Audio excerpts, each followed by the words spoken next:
Our library had to be renovated approximately 11 years ago due to a ceiling collapse due to water damage, and we lost almost everything that we had in our school library. We have a beautiful world-class library, but as you can see in just a moment, we have very few books. We have many empty shelves, and we have many shelves that are filled with books facing forward to give the illusion that we have more books than what we have on hand. You can see here all of the rows and rows of empty shelves at the bottom of these double-sided bookcases.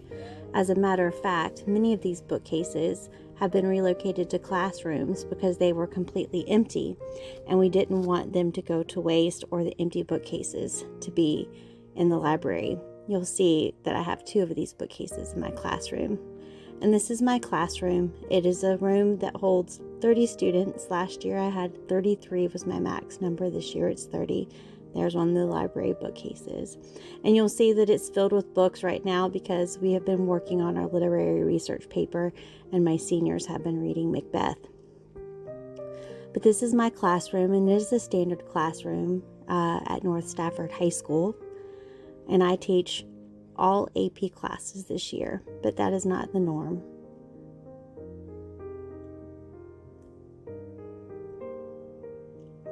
I'm going to move on to some other classrooms. This is a classroom with a fake wall. We have several classrooms with fake walls. This is a teacher. She's a new teacher. This is her 3rd year of teaching here at North Stafford, her 4th year teaching and all. And you can see that she doesn't actually have a classroom library. She has not been able to build one up yet. And so she doesn't have any books available in her classroom. This is a classroom of another teacher here at North Stafford. She's been here since 2016, and you can see that she has a fairly extensive classroom library, but she also has a fake wall. And you can see there's some students working while we're in a pep rally. This is our book room, and as we enter our book room, you'll see that there is an abundance of empty shelves. We have many copies of some very good books, and there are some books that are out of date or that we can no longer use, that are no longer relevant. But you can see that some of them are old. Some of them are completely beyond being able to be used in the classroom or for students because they crumble when you pick them up. But you can see all the empty shelves that we have here. Books that we don't have on hand for our students to read or for us to utilize in a classroom setting.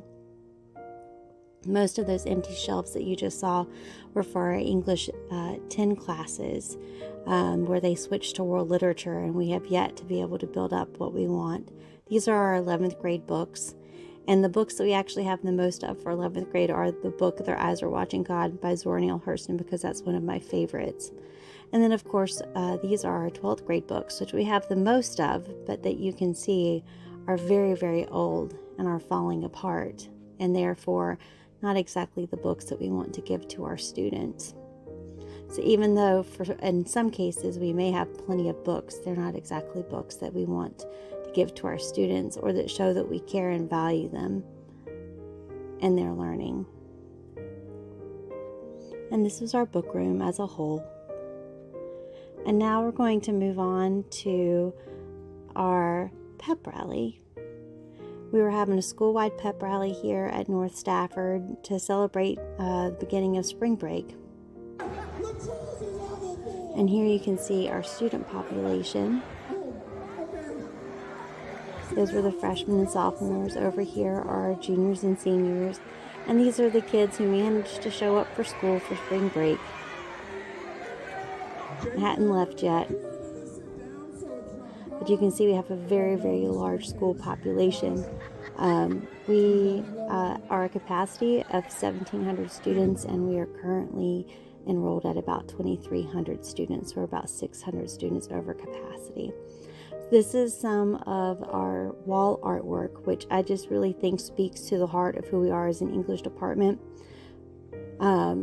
The works that we think are most important to have on our wall. And as we come around the corner here, you'll see a mural that I had some of my students paint because I wanted to have something beautiful outside of my classroom door. And I had one of my students illustrate books. And we titled this Literature Coming to Life, because that's what ultimately I hope can happen for each of our students here